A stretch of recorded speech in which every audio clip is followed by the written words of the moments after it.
बिस्मिल्लाहिर्रहमानिर्रहीम। अस्सलाम वालेकुम। जिमीदार भरावां पाकिस्तान चैनल के खुशामदीद कहने।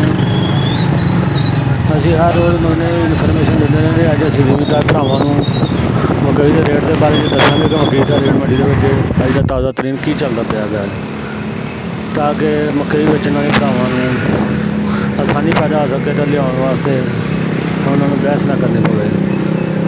अज का जोड़ा मंडी का रेट आड़तां ते चल रहा है, इन्होंने ब्रोकर पै गए ने, जड़ियाँ मिलां वाले वो आ गए ने, तो रेट जोड़ा वा तां जा रहा है।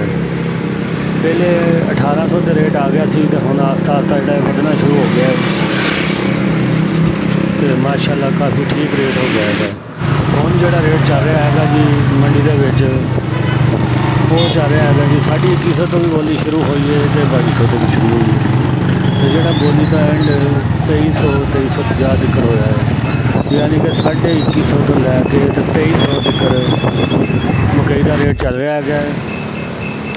तो जोड़े मार्केट वाले भरा ने वो रेट में वधा रहे हैं, तो इस वास्ते मकई काफ़ी मार्केट के आ रही हैगी है, तो दोस्त भरा रेट सही होने पर तो लोग ले आ रहे हैं। शुक्रिया, अल्लाह हाफ़िज़।